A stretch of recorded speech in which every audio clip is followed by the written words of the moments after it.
What is up, all you individuals out there? It's me, full-time anime man, and I am finally back with What If Deku Had Maleficent's powers, but this is part 9. So, quick heads up, there is going to be a loud part in this video where Izuku is talking to Endeavor over the phone. Be sure to lower your volumes and all that, headphone warning, blah blah blah, and I hope you all enjoy the video. Have a nice day. Where we last left off, Izuku went back in time for the sole purpose to save his mother, and after intensely thinking about it, he was having second thoughts, and so he decided to say goodbye instead of changing the past. When the next day came, Izuku finally felt relieved. After many years of grieving, he felt like he was finally ready to move on with his life. But then, he felt something in his back. And then he went to the secret room that had his wings in it, and then the wings jolted, and Izuku felt the jolt in his back as well. That signified that the wings were almost ready to come to him. Back somewhere else in a bar, the League of Villains were plotting their next scheme. Shigaraki sat across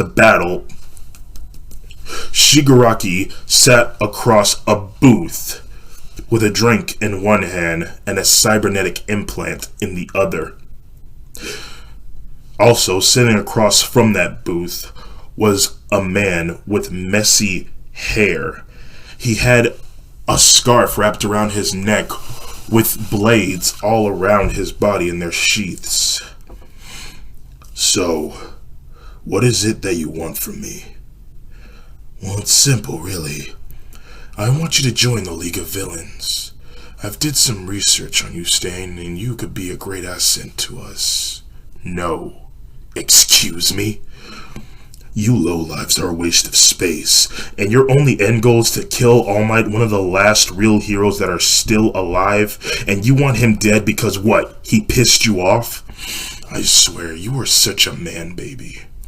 How dare you insult me? I shall kill you for that! Shigaraki tries to touch Stain, and Stain tries to stab Shigaraki, but Korigiri creates portals in between the men's attack, redirecting them so that they do not hurt each other. From a TV screen, a voice can be heard. Korigiri, do not intervene. Let him learn. Shigaraki and the hero killer Stain would brawl for what felt like an hour. Shigaraki found himself on the ground with a knife pinned into his shoulder and another blade pointed at his neck.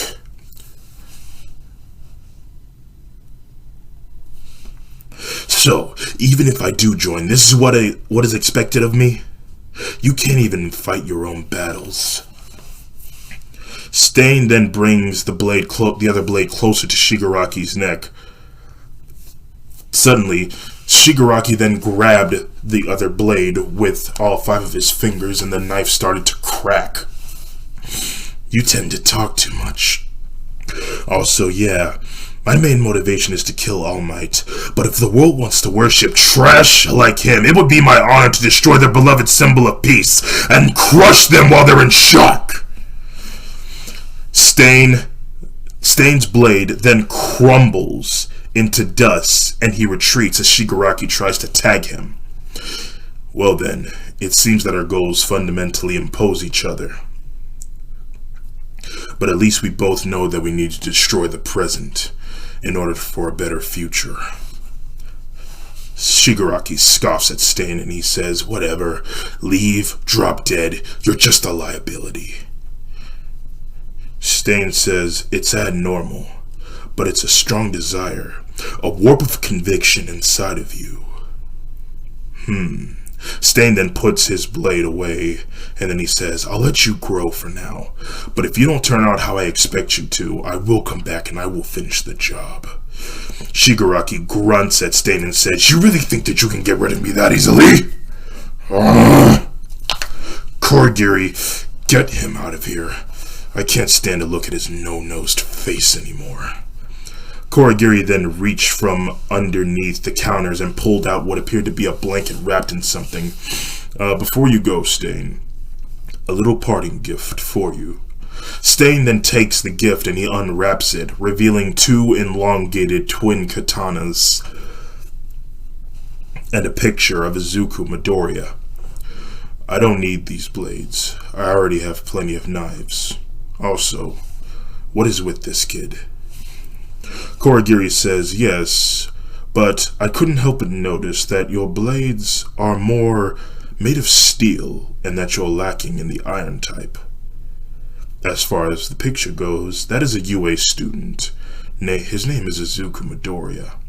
And after going over many possibilities, we have discovered that his magic cannot be affected by iron for some reason. So, we assume that it must be the only thing that can harm him. A devilish smile comes across Stain's face.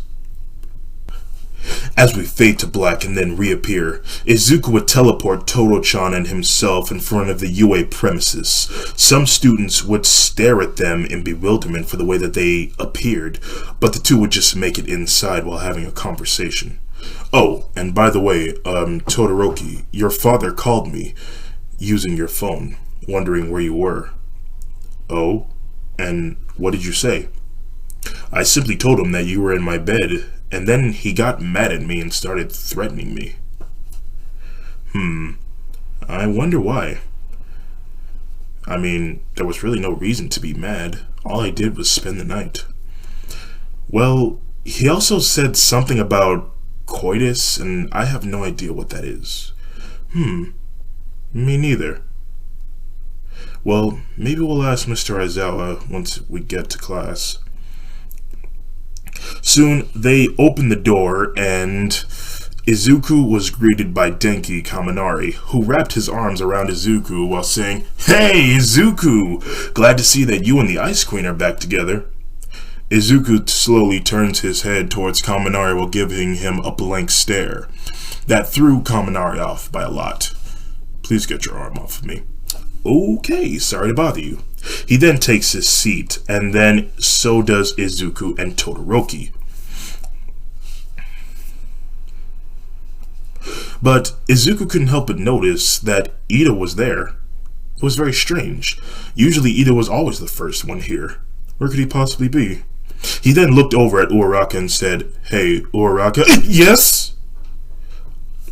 Easy there, Uraraka. I'm just trying to know if you know where Iida is. Oh, sorry, it's just there's been a lot going on and I'm just very jumpy today. Anyway, I heard that he had a family emergency and that they're still dealing with it. Oh, well, I do hope that things are okay. Yeah, me too. A few minutes later, Aizawa, along with Midnight, entered the classroom, and Aizawa said that everyone did good at the sports festival, and that it was time for everyone to choose their hero names. And like in the original show itself, everyone's names would be the same except for Bakugo, who decided that his hero name would be Dynamite. Bakugo would then walk back to his seat, and then Izuku would smile at him while saying, "Very wise choice of a name there, Bakugo. It also speaks well about your newfound ability." Bakugo just says thanks. Izuku's turn was only a few students away. Let's see. I want a name where people know who I am, what I am, and all that I've been through. Let's see, I got this far because of 3 people. My mother, Diaval, and Maleficent. Diaval is a crow. Maleficent is a dark fae. Perhaps I should use the name of a very rare mythological creature. And I got just the one.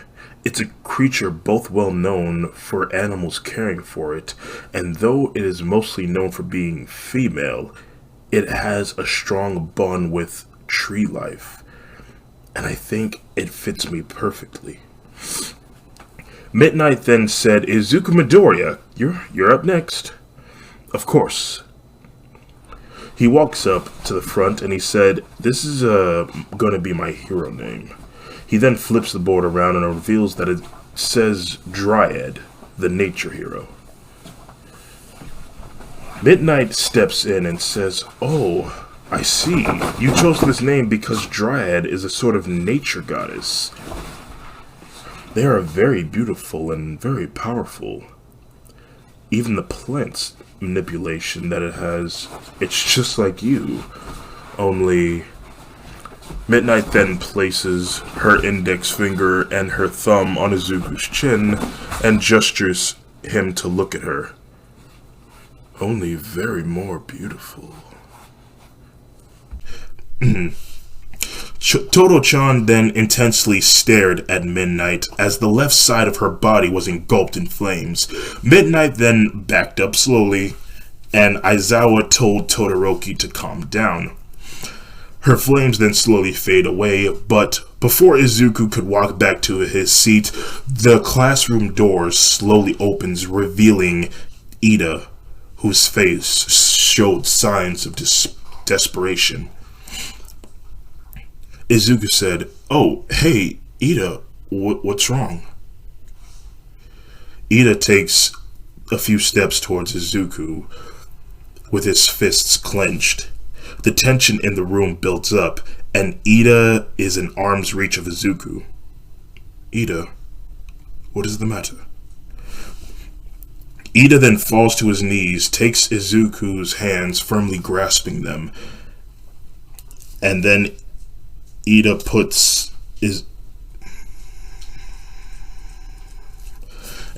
starts to tear up while on the ground while saying, "Midoriya, please." He then looks into Iida's eyes and he said, "You have to help him." We then transition to the hospital. Iida was holding Izuku's hand while he took him to his brother's room. When they get there, Izuku saw Iida's brother in his horrified state. He was on heavy life support and had all sorts of machines attached to his body, even a breathing apparatus. "Can you please help him?" said Iida. Without even saying anything, Izuku slowly walked over towards the elder brother. When he looked closer at him, Izuku got a faint image of his mother looking somewhat similar in this situation. Izuku would take Tensei's breathing mask off and he would wake up. "Who did this to you?" Tensei would mutter the word, "Stain." Izuku says, "I don't know who that is, but I promise you, he will be brought to justice. But for now, try your best to stay completely still. Relax." Izuku then hovered both of his hands over Tensei's torso, and his entire body would be engulfed in what appeared to be green flames. Izuku would stare intensely at Tensei. He would leave no stone unturned. He would even make sure to heal him 100%, even to one point where he doesn't even need glasses to see. Izuku has finished. He would remove all of the machine things and would assist Tensei to sit up. "Move slowly now. I wasn't told how long you've been in bed." Iida would watch in bewilderment as tears would run down his face. He sees his brother trying to stand, but Izuku was assisting him. "Now come on, take your step." Tensei struggles to walk. "Come on, you can do it." He wiggles his toes and then he takes his first step. "Good. Now another." He does another one, and then another, and then another, until he was able to walk by himself. Tensei then walked towards Iida and hugged his younger brother. "Hey, Iida. How you doing?" Iida did not say anything, for his tears of joy ran down his face and he found it hard to talk. Thank you, Izuku Mr. Midoriya?" Izuku had left while they were hugging, feeling happy that he'd saved his brother's life. While walking through the hallways to make it to the exit of the hospital, people noticed Izuku and a certain family who seemed to have a son at the age of possibly 6 or 5 would run up to Izuku. "Excuse me, Mr. Midoriya, we're sorry to bother you, but no, it's fine. What can I do for you?" "It's my son here.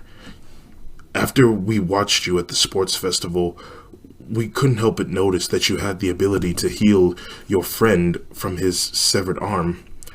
I was just wondering if you could heal my son from his blindness. He was born like this, but we held out hope that one day a doctor will have the ability to help him, but to no luck. Can you please heal our son?" Izuku kneels down to the boy's level and says, "Hello there. What is your name?" Tyler." Izuku looks deep into Tyler's eyes and he says, "Unfortunately, I cannot help you." "What? But why?" asked the father. "Well, it's because there's nothing wrong with your son. You see, we are all born different. We may not have good eyesight or good eardrums or even born with a quirk at all. But we are who we are born as. Your son was born special.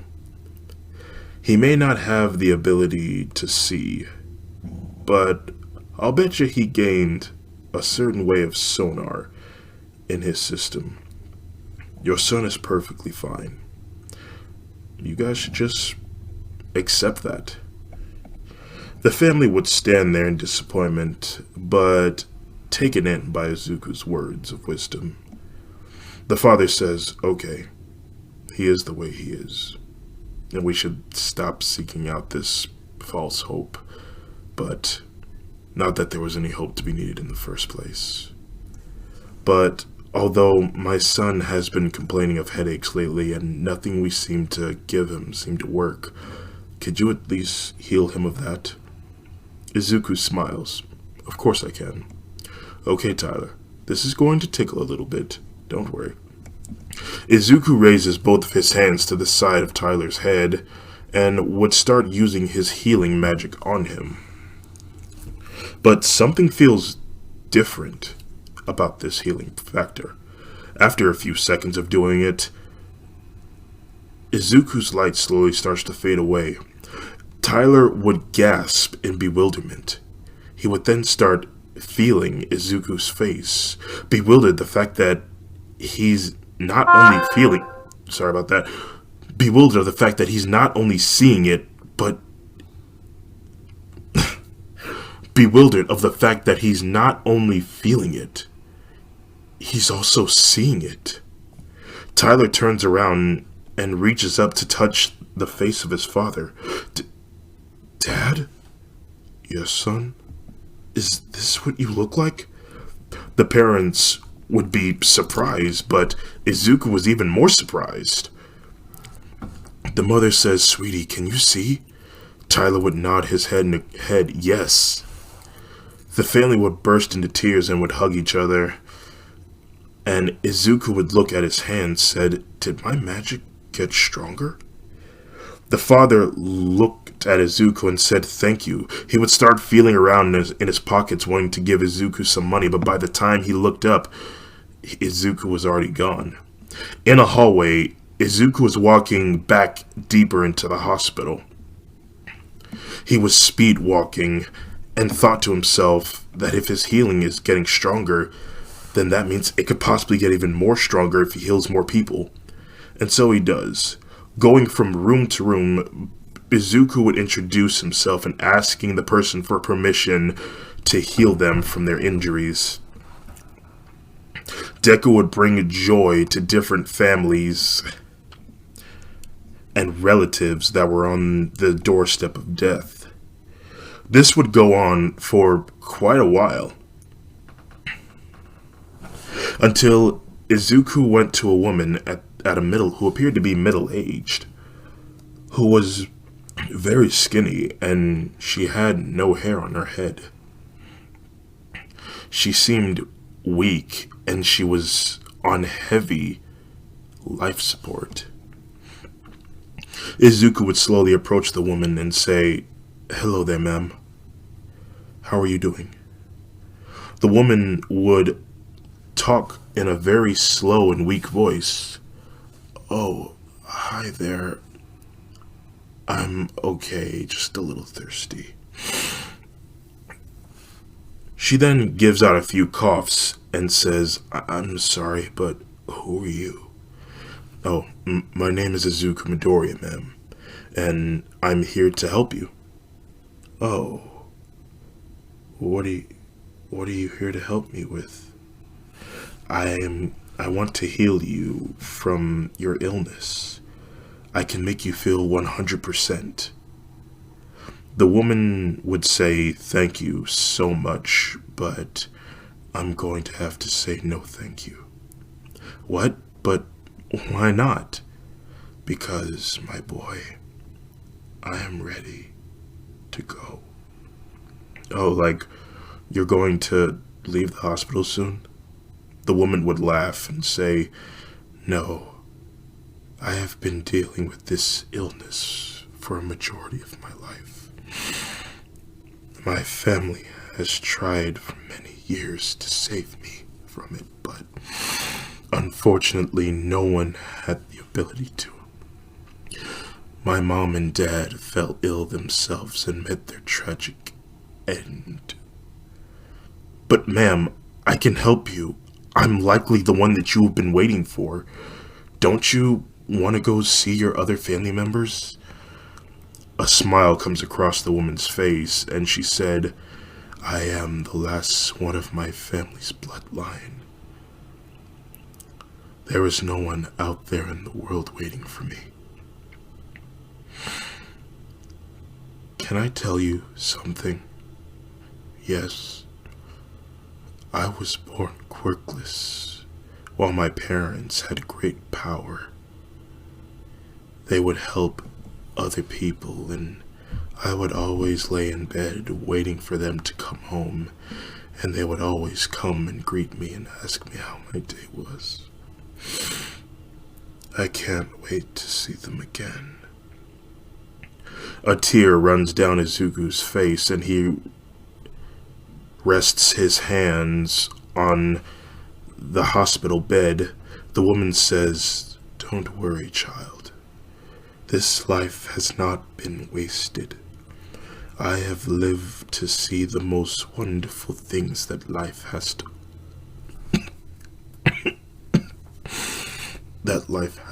offer. I'm actually going to help save a life. When my time comes to an end, there is a boy who is in need of my organs, and I am going to be saving his life, for we are a perfect match. I'm going to save a life just like how my parents did." Izuku would cry a river, but then he felt the woman's hands on top of his hands. "It's going to be all right. In the end, death can be seen as a gift that sends us on to our last journey, hopefully to the beautiful shores of heaven outside of this world." Izuku then nodded his head in agreement, saying, "Yes. Yes, you're right."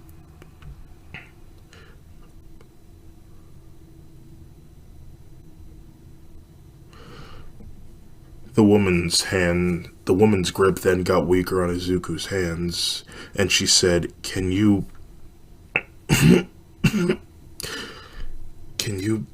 do me a favor and bring me some water?"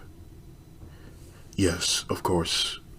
Izuku would grab a cup and bring it to the woman. She would then sip down the straw and drink the water. She would then stop, and Izuku takes the woman by the hand. And Izuku takes the woman by the hand As we slowly fade to black, we then hear the sound of the heart monitor's beep slowly decrease. As it gets slower, the second we hear the sound of a high-pitched beep, with Izuku sobbing in the back. It's the next day, and Izuku was walking to school, still distraught from having to witness the death of that woman from yesterday. He never even got her name. While he was walking, he came across Todo-chan. "Hey, good morning, Izuku." "Oh, morning, Todoroki. What's wrong? You seem sad." He would tell her about helping Iida's brother recover, and he would also tell her about his healing ability getting stronger and him helping people all around the hospital who really needed his help, except for the one woman. Todo-chan would say, "Oh, are you alright?" "Yeah, I'm fine. That woman taught me a valuable lesson. That death may come for us all, but we live to value all the things that life has to offer. Death is a gift, and without it, we would have no valuability to us." Todo-chan would give Izuku a hug, and they would make it to class. They take their seats, and class starts. Aizawa shows the end result of the sports festival, otherwise known as the corporations that want 1A students, with Izuku and Bakugo getting the most applications. All Might would suggest to Bakugo that he would go to an elderly man named Gran Torino, but he would hesitate to give him the note of the address. And Deku would go to Best Jeanist because he invited him to go there. At the agency, Best Jeanist would actually like Izuku, especially on his combat and the way he handled himself against Shinso, saying that he's happy to see that a student uses their words instead of their fists to win. He would also go on to tell him on how good of an air dancer he is. He would talk about, in other words, he's talking about when he and Todo-chan air danced during the sports festival. But he did point out one flaw, that he almost cost Bakugo his arm, and also says it's good that he was able to restore it, but he can't always rely on magic to get him out of situations, that there are just some things that he has to live with. Izuku would actually agree with Best Jeanist, but Best Jeanist would also say that he doesn't like Izuku's hair, and would also comb it down, only to make that impossible. For the past week, the two would patrol the streets, and Bakugo would basically get kicked around by Torino. And at one point... at this point of time, things will be different for Iida. Since Izuku healed his brother back to health, he really wanted to go out and find Stain and bring him to justice, but his brother would talk him out of it and to tell him to just let the heroes do their jobs. During the times Deku spent with Best Jeanist, Izuku would be recognized by people during their patrols. Though some people were frightened by Izuku because of what happened to Bakugo, but most people would actually praise Izuku for his kindness and his power and all that. And Best Jeanist surprised Deku was really good with kids. They would ask him if he could fly them around with his magic, and he would. When he was done, they would continue their patrol. Best Jeanist would talk with Izuku about how professional he was at his age. He would ask him about his motivations for being a hero, and Deku would tell him he does what he does for his mother. and would tell him about the day Muscular took her away from him. Jeanist would be moved by Deku's story, and he would actually be more open to the young boy. About a few more days would pass, and while Izuku and Best Jeanist were on the streets patrolling, Best Jeanist would suggest that they go into a store and grab a snack. Izuku would agree, and they would enter the nearby gas station. They would fill up their cups with their drinks, and they would talk amongst each other, but during their conversation, they hear the bell notifying that someone has entered the store. They also hear a loud click. "Give me all the money in the register, now," they would hear. They both would look back with a sense of caution. They look and they see a man wearing a beanie on his head but not covering his face, and a jacket with all of its sleeves torn off. He had tattoos on both of his arms with a Smith & Wesson SD9 VE 9mm full-size 16 round pistol aimed at the store clerk. I'm sorry. Let's try again. He had tattoos on his arms, and in his hand he had a Smith & Wesson SD9 VE 9mm full-size 16 round pistol aimed at the store clerk. It was obvious what was going on, and Best Jeanist quickly made his way to the front, but staying hidden while doing it. As they get close, Best Jeanist gestures to Deku to go up there and handle it. "Are you sure?" whispered Izuku. Best Jeanist would nod his head yes. Izuku then stood up with his hands in the air. Excuse me. Holy crap! He points the gun at Izuku. "Don't move." "Wait, you're that kid from the sports festival with all that crazy power of yours. Damn it." He aimed the gun back at the clerk. "Don't try anything. Nor don't even use your magic or raise your hands. Just put your hands down."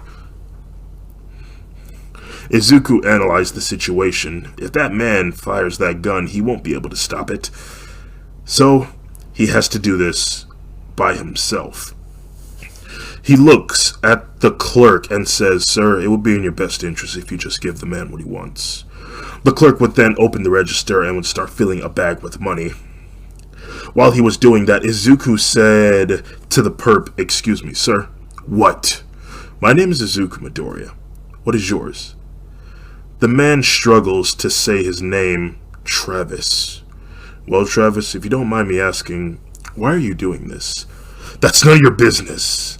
Izuku looks closer at the man's tattoos on his arms, and he sees a birthday in the future, not even a few weeks away from here. And even a name, Sally. He's going to have a child soon. Sally, that's a beautiful name. Are you going to have a daughter? What? How do you know that? The tattoos on your arms say it all.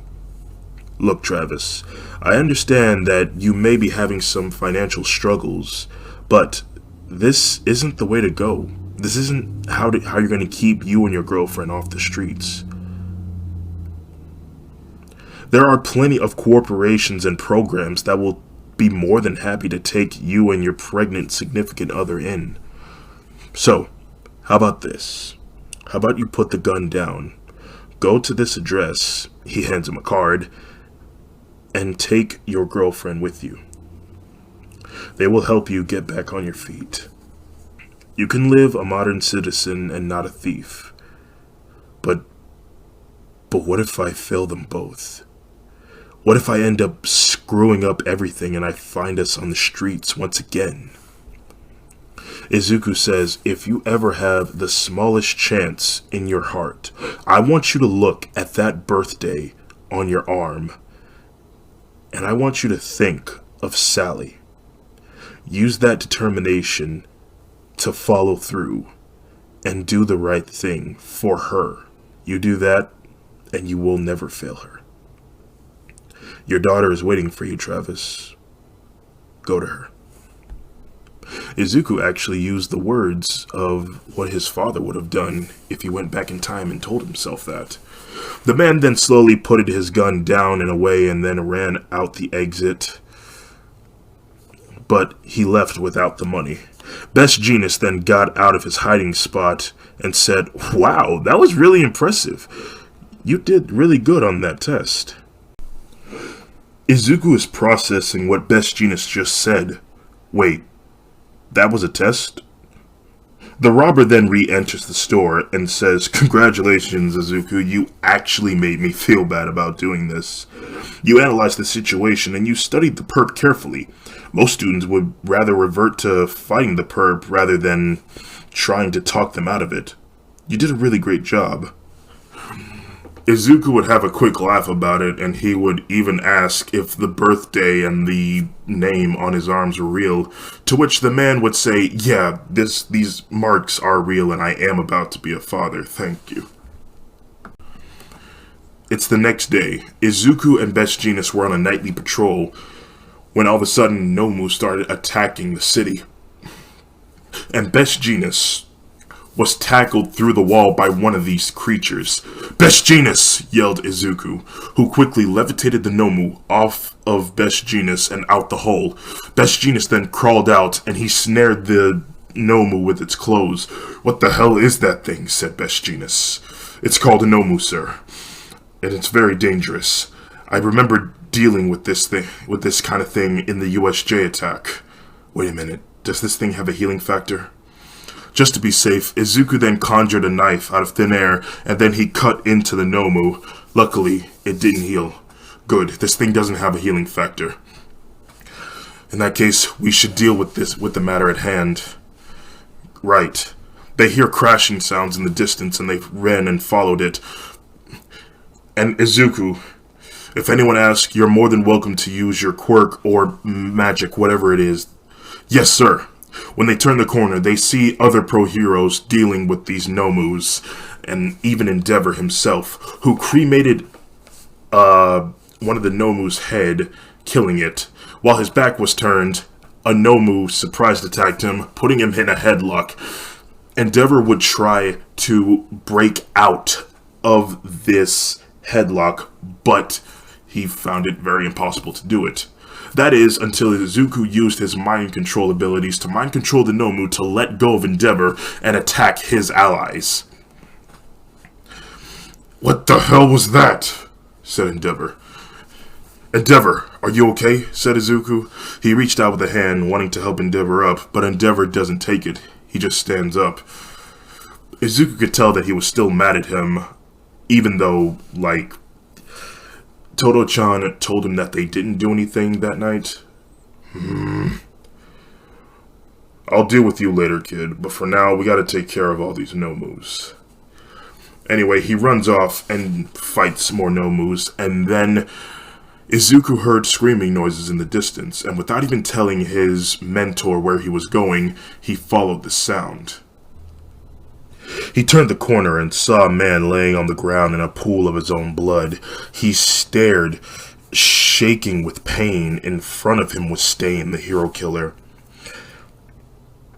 He had his blades pointed downwards, with the blood of his new victim draining right off of the tip of the blade.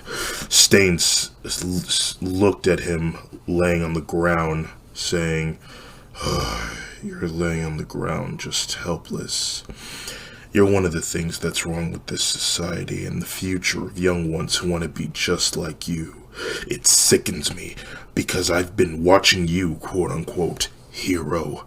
You don't do this for the safety of innocent lives or for the good of the city.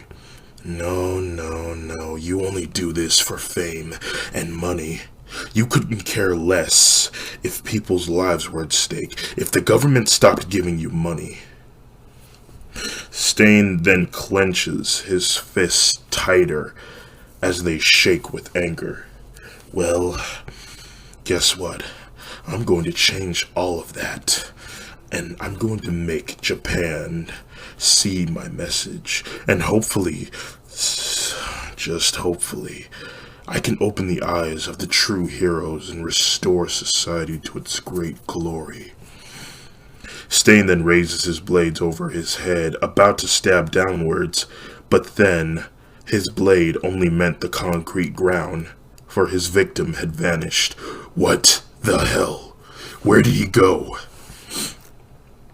Izuku called his name. Stain! Stain turned around slowly, and the two eyes met each other. Where is he? I sent him to a safe spot, a hospital where he could be thoroughly examined. Stain looked closer at Izuku and he reaches into his pocket, raising a picture of him. So, you're the one these blades were made for. Stain gestures to his twin katanas. He was about to grab them, but then he decided to use his normal steel blades. He points them at Izuku and says, "Tell me, why is it that you want to be a hero?" Izuku stands there with his arms crossed and said, "I just want to make the world a better place." A smile comes across Stain's face and he says, "And who is your inspiration for your dream?" A moment of silence brushes by and Izuku says, "My mom." Stain would be taken off by that. He listens to Izuku's story about how a villain named Muscular was the one that took his mother away from him when he was a child, and that he promised himself and to his mother that he would be a hero. After hearing his story, Stain was actually growing a soft spot for Izuku, and for some reason, he puts his blades away and Izuku gets out of his fighting stance and a bit confused. Stain says, "Your childhood is your strongest weapon. You have already suffered enough. You have my sympathy, kid." Stain tries to walk away, but Izuku says, "Hold on right there, Stain. You still killed 17 pro heroes and crippled 23.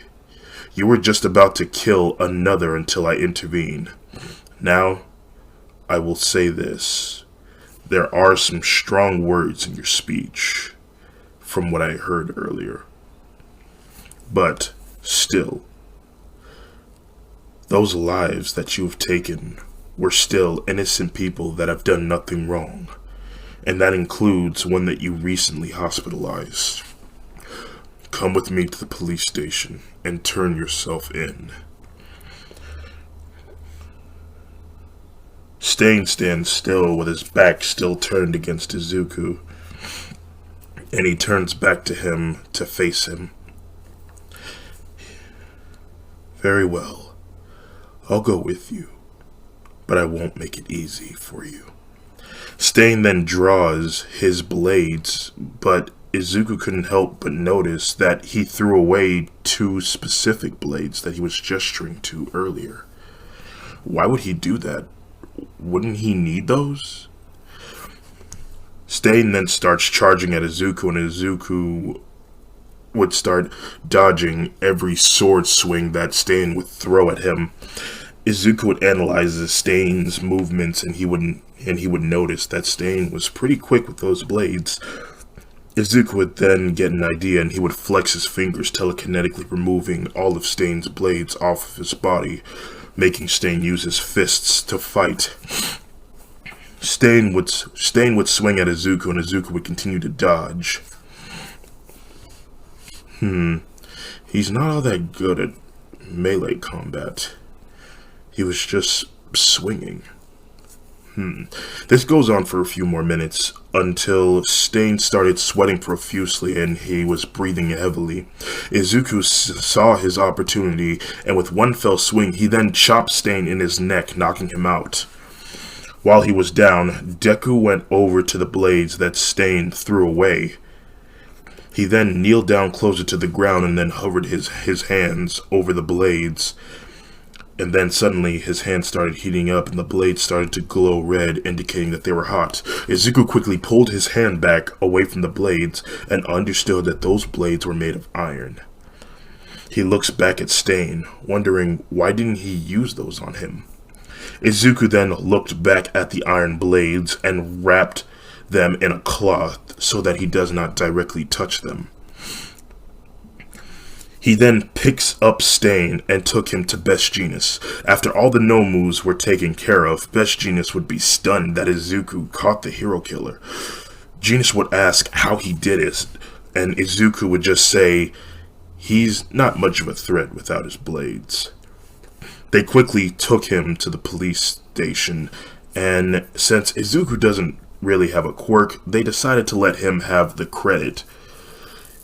He would get congratulated, but Endeavor would get upset because he was the one who wanted to catch Stain, not him. But instead, this young boy beat him to the punch bowl. Just what is this kid, and where did he get all this power from? After all was said and done, Izuku went to pay his father a visit, and due to Hasashi's good behavior, they gave Izuku They wanted to see if Izuku wanted to give his father permission to grant him contact visitation. This being so that they don't have to talk between glass, it would just be him and his father in a room, and they would chat it up directly. Izuku would sit there waiting for his father to show up. After a minute, the door opened and he entered. Izuku hopped out from his chair and he ran over and embraced his father, and Hasashi would embrace Izuku for the first time, to which that moment brings him to tears because this is the first time he's holding his son. And so the two would sit down and Izuku would chat about his weekend, and even going on to tell his father about how there was a staged robbery and that he used his wisdom and his words to talk the robber out of robbing the store. Hasashi would be impressed and would listen to his son about how he captured Stain. Hasashi would talk about how proud he is of his son, but then a certain mind came to his thoughts. He asked Izuku if he ever went back in time yet and changed anything. Izuku would tell him that he went back, but he said goodbye, and that it hurt him to see his mom the way she was. She looked like she was in so much pain. Izuku would start to tear up, and Hasashi would comfort him. There, son. It's gonna be alright. I can already tell that your mother is smiling at you from the heavens above. She is so proud of you, son.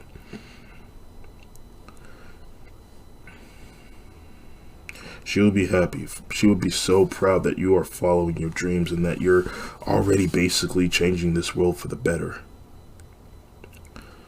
Izuku would hug his father, and the two would just continuously share a sentimental moment. After a few minutes, an officer would come in and try to inform them that visiting hours are over, but she sees them having their sentimental moment and gives them just a few more minutes.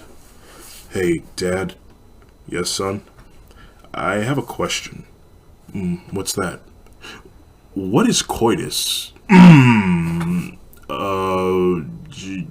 You... Obviously, Hasashi blushes from this question, and he embarrassingly tells Izuku what that activity is about. It's the next day, and Izuku entered the school, and almost everyone he passed was complimenting him on stopping the hero killer Stain. When he reached the classroom, he was almost immediately met with a slap to the face by Toto-chan, but he caught her hand in mid-air. That would have been a good swing, Todoroki. What's the problem? Toto-chan would say, "You faced the hero killer Stain all by yourself? He's a dangerous man. How could you just do that? He could have killed you." Izuku says, yes, he could have. But when he asked me what my motives are for being a hero, and I told him about my backstory, he threw away the one weapons that could possibly cut me. Perhaps my backstory got to him, and he could somewhat relate to it. Bakugo says, "Wait, a weapon? What kind of weapon?" There were two twin katanas made out of iron, the only thing that could possibly hurt me. Kirishima would say, "Wait, your weakness is iron?" "That's right." "And why are you telling us your weakness?" "Because I trust you all. You have all been great friends to me, and I think it's only right that I share a bit of secrets about myself to you." Iida then stands up and he says, "Well, I'd thank you for putting all of your trust into us." Iida would then bow to Izuku and thank him for healing his brother again. Izuku smiles and says, "It's my pleasure." Out of nowhere, Todoroki-chan hugged Izuku and said, "But still, when I heard you fought him, it scared me." Izuku hugged her back and said, "I'm sorry it scared you, but I'm fine. Everything is okay." Suddenly, they were interrupted when Shinso opened the door to Class 1A. Izuku says, "Oh, hey, Shinso. How can we help you?" Hey, can I talk to you for a moment, Izuku?" "Yeah, sure. Wait here, Todoroki." Izuku and Shinso, would talk. "So, what can I do for you?" "I remember during the sports festival that you said you knew someone who could train me on how to become stronger." Izuku said, "Oh, yes, I do. Actually, ever since that..." "And you know what? Since there's about 5 minutes until class starts, I'm going to go home and go get you a little something that you're going to need. And and while we're there, I may as well introduce you to him. His name is Diabol." Sure, there's still time."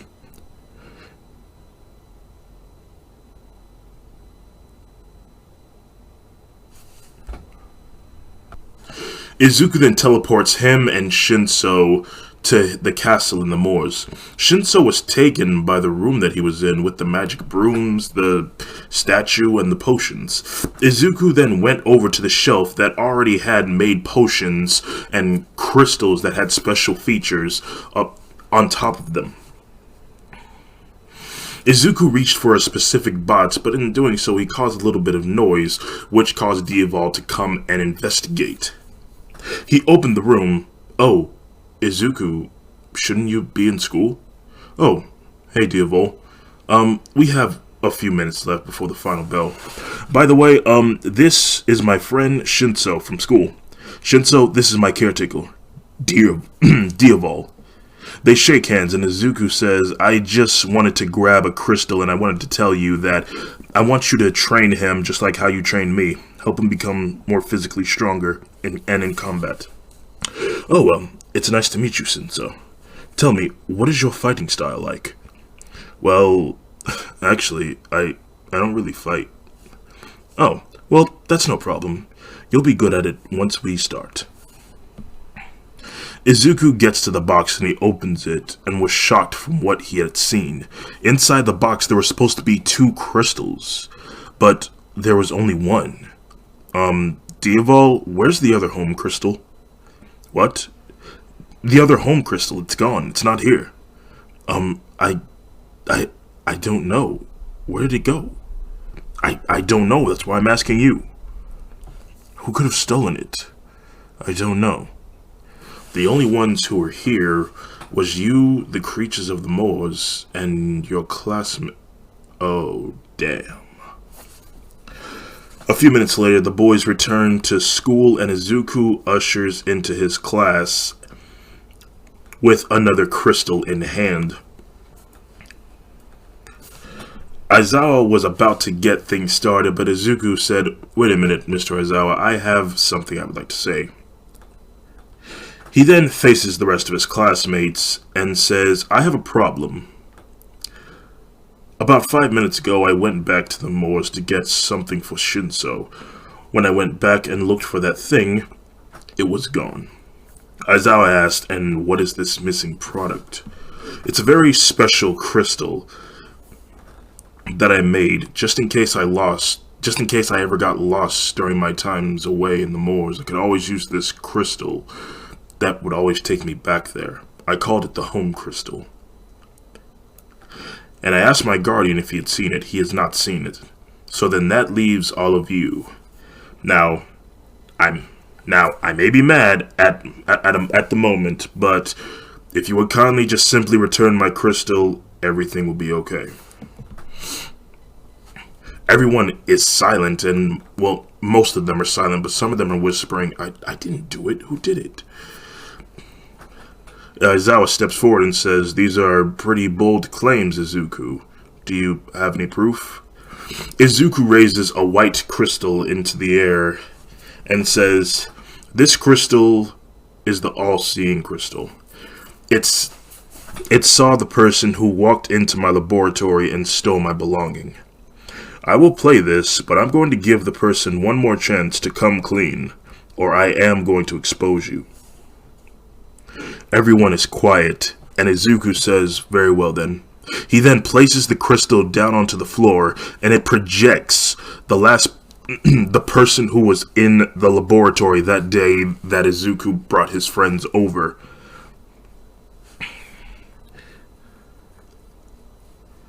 But when it reaches a few hours in, it reveals that Uraraka was the one who walked into the room, looking around for a bit and taking the crystal from the box and pocketing it. Everyone slowly looks at Uraraka. Izuku walks over to her desk and he says, "Where is it?" Uraraka just sits there, covering her face with her hands out of guilt. Izuku says, "Uraraka, I'm willing to let it go, but just simply return my property to me. That's all I want." Uraraka slowly lowers her hands, but tears run down her face, and she says, I sold it." "You sold it?" She jolted after Izuku yelled at her. "To who? Who did you sell it to?" She doesn't say anything. "Tell me!" Uraraka starts crying even more, struggling to say, I sold it to a pawn shop nearby. I'm sorry. Mr. Aizawa, I'm sorry, but I have to go get that. If anyone finds out about its special qualities, my home could be in danger. Izuku ushers out the door, taking the other crystal with him. Todo-chan follows behind him. "Izuku, wait. You need to think rationally about what you're doing. You can't just walk into the pawn shop and demand it back. You need to file a police report that it was stolen and let the police take care of it." Izuku stops and takes a deep breath. "I'm sorry. It's just, I saved her life numerous times, and this is the thanks that I get." "Yeah, I know. It's gonna be alright. We'll get it back. Don't worry." Okay. An hour would pass, and Izuku would report his item, and the police would go to the pawn shop that Uraraka told Izuku about and demanding it back, but unfortunately someone has already bought it off. "Damn it," said Izuku. Todo-chan says, "But wait, Izuku, can't you just conjure it back to you with your powers?" "I wish I could, but in order for me to do that, I have to know where it thoroughly is. In this case, I don't." Todo-chan says, "Look, I'm sure it'll be okay. Most people only just use those kind of things as decorations. I'm sure that the person won't find out how it works." "I certainly hope so." The police would ask why Uraraka stole from Izuku, and she would say that she needed the money for her parents, and they would be disappointed in their daughter for doing something so stupid. They would make her apologize to Izuku, and Izuku would not say anything. He would just walk away after all was said and done. Uraraka was suspended from school for a month. On the next day, Aizawa would tell Izuku that there were exams coming up, and the written exams I'm sorry, the written exams and the practical exams. So be sure to keep up with your studies and training and, your magic and stuff, whatever you do. Thank you for the heads up, Mr. Aizawa. After class was done, Denki Kaminari walked up to Izuku and whispered, "Hey, Midoriya, I have to ask you something. And what might that be?" Izuku flips a page while reading. "Can you possibly use your magic so I can gain a little bit of knowledge to pass the written exam?" Izuku turns his head to Denki and says, "You want me to use my magic to help you cheat in an exam? Well, don't think of it as cheating. Think of it as... Well, actually, that is kind of what it is. But come on, man. Can you just help me? I just really don't want to fail." "Fine then. Abracadabra." Ow! Dude! Izuku thumps I almost say Kirishima. Izuku then thumps Denki in his forehead. "Hey, dude, what the heck?" Izuku says, "First rule of life, there is no shortcuts in it. You either succeed or you don't. But that all depends on you. You shouldn't come to me and ask me to use my magic to make you smarter. What you should be doing is saying, 'Hey, Midoriya, can I borrow your textbook so I can study?' Or, 'Hey, Midoriya, can you help me study for the exam?' You should be ashamed of yourself, Kaminari, for asking me such a thing. Now, if you don't have anything better to say, leave me be. I'm in the middle of reading." Everyone was watching, and after a few seconds, Denki said, "Hey, Midoriya." "Yes, Kaminari. Will you help me with my studies?" Izuku smiles and says, "Of course I will." "Hey, can I join in too on your studying?" asked Kirishima, and soon everyone else would join in on their study group after school every day until the written exam. They would mostly meet at the moors, but of course Izuku would put in more security to assure that no more of his properties would be stolen from him. And then everyone would pass the written exam with flying colors, and then the next day it would be the practical exam. Everything would go like it does in the original show, except the fact that Uraraka is not there. Remember, she has been suspended for a month. And not to mention Izuku has Maleficent's powers, and Bakugo has One for All. I believe since Uraraka has been suspended, I think Aoyama would be given an automatic pass, considering the fact that the classes are uneven. Let's see, Kaminari and Mina are defeated, and Iida and Ojiro would win. Izuku and Bakugo would go pretty much exactly the same. Except, they wouldn't fight or anything. Anyway, they would shake hands as the battle begins, and All Might would stand there at the exit waiting for the boys to arrive.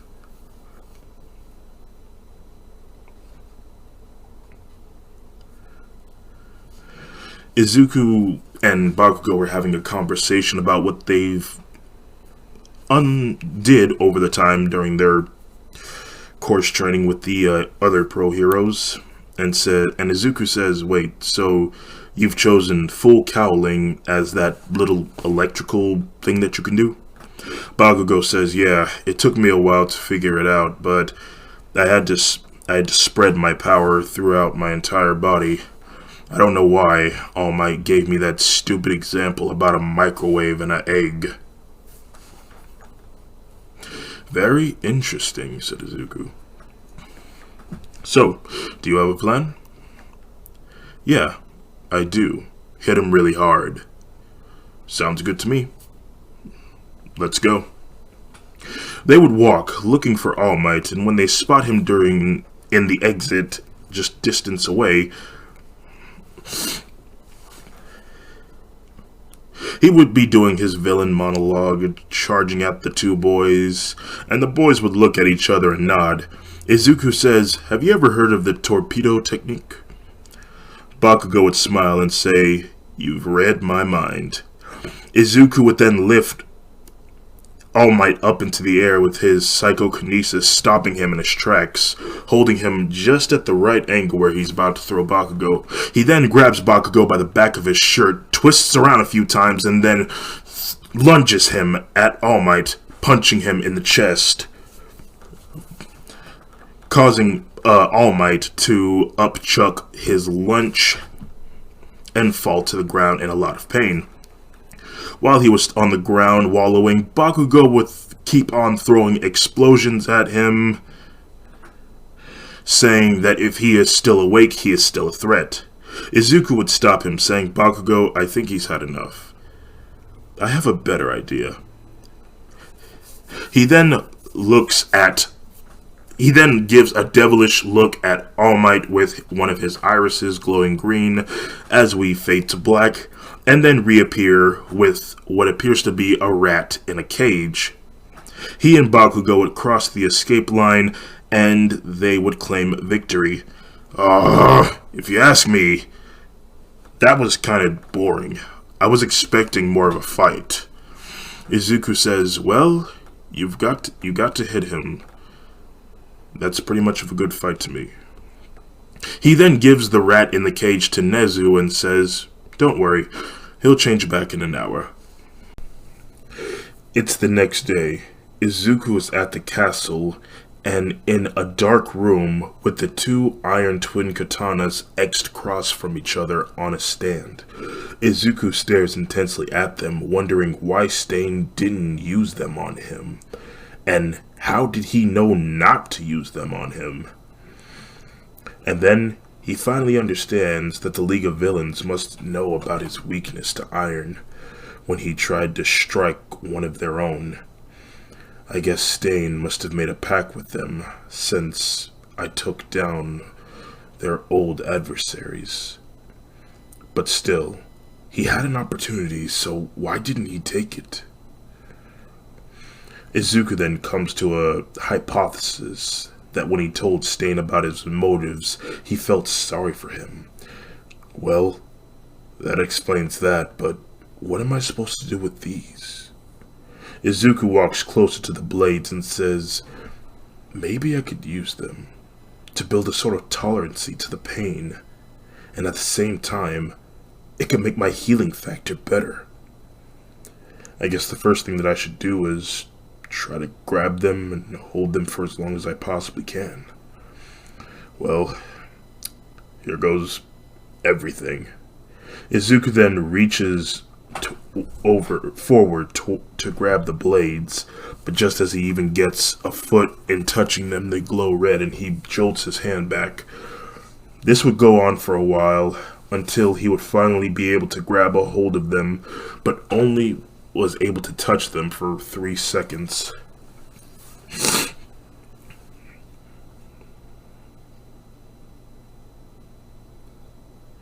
It still burned, but at least he was able to withstand the pain for at least longer than you.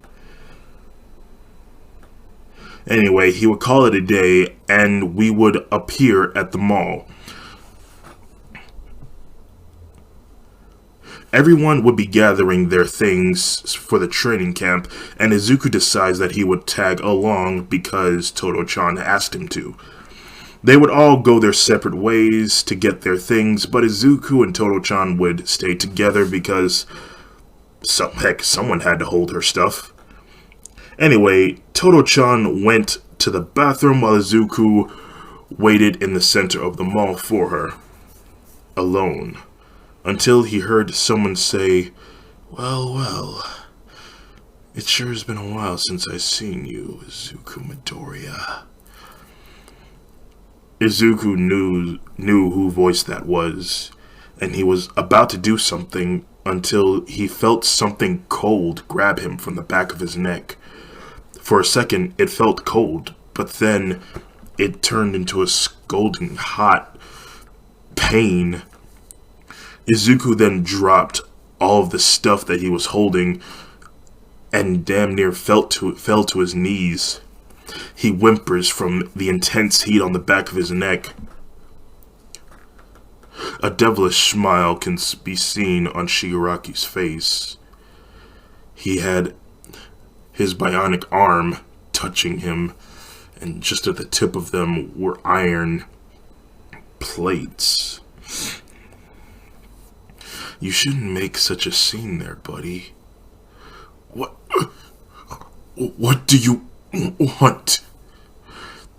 I just came here to see if Korigiri's theory was right about your weakness being metal. Turns out he was. Look at you wallowing in pain like a weak little child. Do you like my new prosthetic arm? Courtesy of my master. Izuku tries to speak, but the burning is too much. I can heal you. I can bring back your arm. Shigaraki laughs and says, You're kidding me, right? You can't do that. Even if you could, I wouldn't want you to. Because this arm, I could literally hurt you. And even though you're the reason why my arm is gone, the pain was very worth it in having this installed. Now, how about I finish you off? Shigaraki reaches over to touch Izuku's face with his other hand to decay him. Izuku closes his eyes and accepts his fate, but Shigaraki stops and thinks, Wait a second. If it's true what you're saying that you can heal people, then I know just the person that you can heal, but now doesn't seem to be a good time. What with all these witnesses around? I won't have time to take you to him. I will be seeing you soon, Izuku Midoriya. Keep that in mind. While he was talking, Todo-chan saw Shigaraki and the two looked at each other. She looked down at Izuku, who was holding him hostage. Let him go, said Todo-chan. Shigaraki then smiled and his eyes turned red as he then lifted Izuku from the air, spinning around a few times and then lunging him through a window. The window shattered, and Todo-chan ran over to Izuku to make sure he was okay, and Shigaraki ran for his escape. And Izuku had passed out with a few cuts and bruises all over his body. He laid there on the ground, and Todo-chan would yell people to call an ambulance. A day would pass, and Izuku would be standing in front of the iron katanas in the dark room. He would stare at them intensely as his mind would take him back to the day Shigaraki injured him with that iron hand of his. At that moment, Izuku started feeling anger flowing throughout his body, that he was taken out by a piece of metal. His eyes then start to glow. He then extended his right hand out and uses his magic on the katanas, causing them to shatter into tiny pieces. Now, this was an upgrade to Izuku because before, his magic couldn't even touch the iron, but now he's able to make contact with it. He then made the iron pieces fly around his left hand and reformed the pieces into what looks like an automail. It would burn Izuku and he would scream in agony, but he didn't care about it. He would hold that for as long as he possibly could because he really wants to build up a tolerance to the iron. And when he felt like he couldn't hold it anymore, he would then punch the concrete walls to even out the pain. But his healing magic would always heal him to a point where the pain would go away. He would do this for days, ignoring his caretaker Diaval and his friends that would call in concern for his well-being. He would even be willing to ignore them all, even his supposed girlfriend, Toto-chan. He kept saying to himself, I have to get used to this. I have to be stronger. I can't let that happen again. Even though Izuku's neck was healed, he still remembers the feeling of Shigaraki's iron fingers burning the back of his neck. Shigaraki had done something to Izuku that no man would ever want done to him. And that would actually make him feel weak and shatter his world.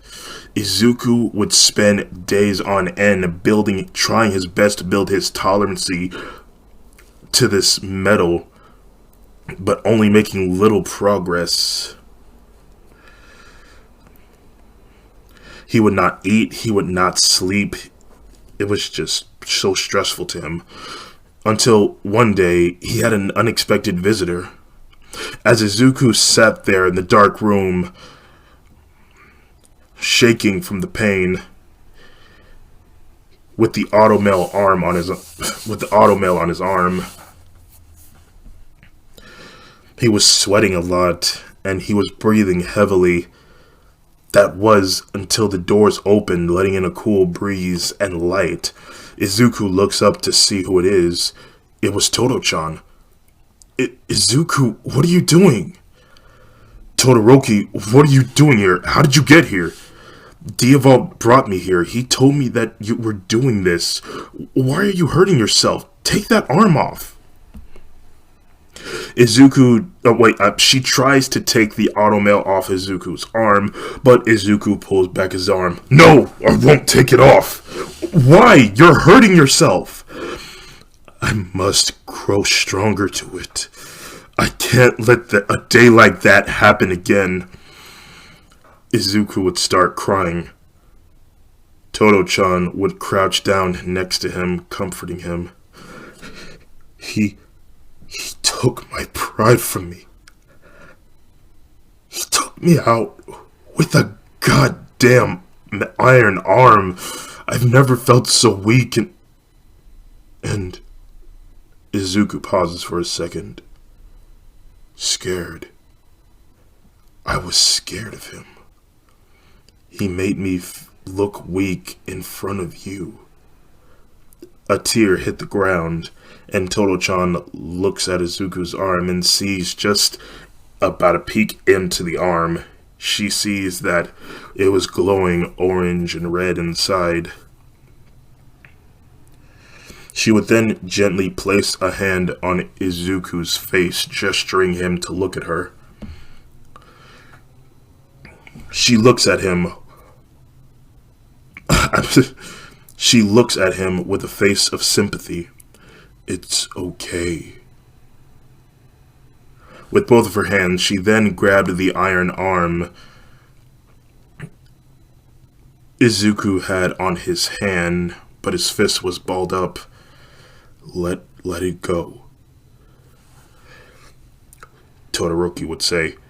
Izuku's hand started to shake. Let it go. His fingers would slowly start to open up, and just as they were all the way open, Toto-chan would then tear the arm off and would reveal Izuku's arm. It was red and blistered, and it sizzled like cooking bacon. But then it started to heal back to normal. Toto-chan would throw the arm in the corner of the room, and she would then hug Izuku, and Izuku would hug her back. After a minute, she would say, Listen, Izuku, it was an unforeseen set of circumstances. He just managed to get the upper hand on you, and to some extent I feel responsible for it, because if you weren't holding my stuff, maybe you could have defended yourself. But you're still alive, and I'm glad he didn't take that. When I saw him hurt you, my whole world stopped. And I was too scared to move. And when I saw him throw you through that window, my heart stopped as well. But now, seeing you hurt yourself, I can't take this anymore. Izuku would say, I'm sorry.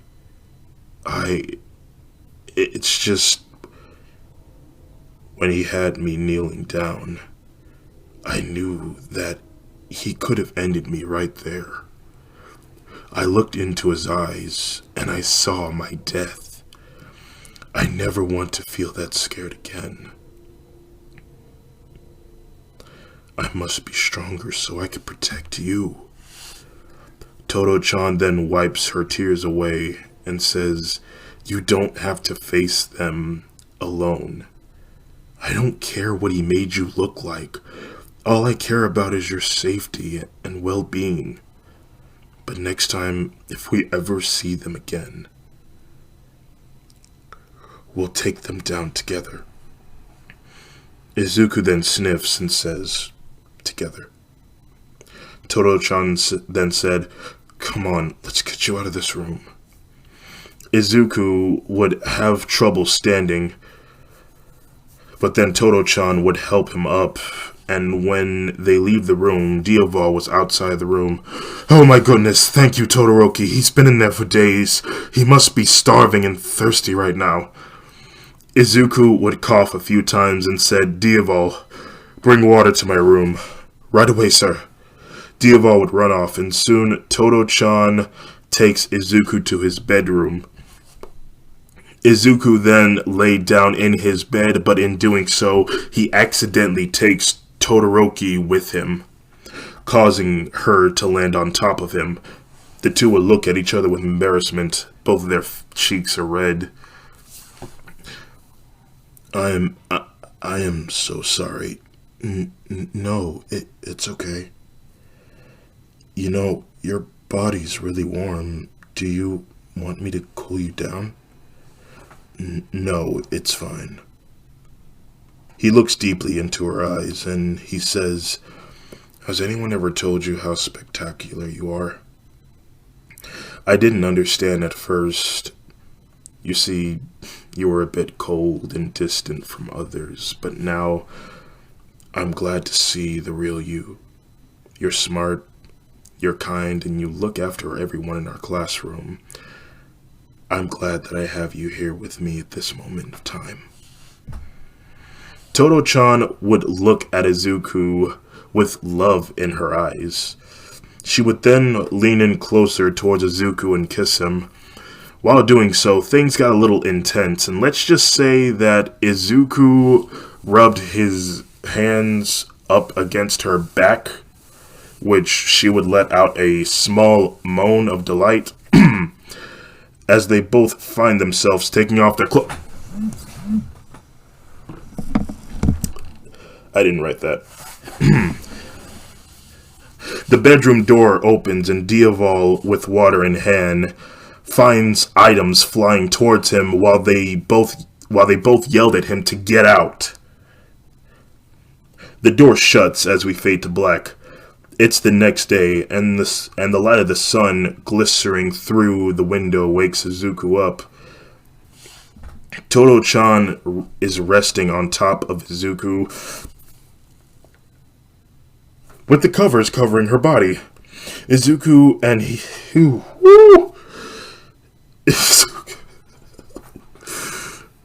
Izuku smiles and he teleports out of the bed and he puts on some clothes. Suddenly his phone starts ringing with an unknown number. I wonder who could this be? He answers. Hello? It's quiet for a few seconds, but then he hears a sigh. Hello, Izuku Midoriya, this is Endeavor. Oh, hello, Endeavor. How can I help you? Well, once again, my daughter, Shoto, has not come home last night. I assume that she's with you right now, and she told me that you guys didn't do anything that night that I called you. So, first thing I'd like to do is apologize about that. But, is she with you at the moment? Izuku says, Yes, she is indeed in my bed, Endeavor. And it's actually funny that you mention it because we actually did do coitus last.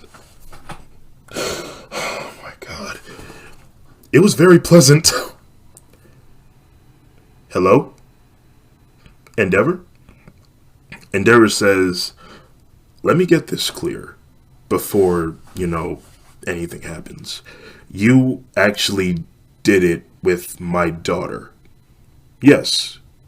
Like, one thing led to another, and you both ended up doing it. Yes, that is correct. Give me one moment, please. A moment of silence goes by, but then Izuku heard muffled screams and glass shattering in the back, and I think he heard a flamethrower. That was Endeavor shooting off his fire. This would go on for a few minutes, and then Endeavor picked up the phone, and he said, "You son of a..." And that is where this chapter concludes.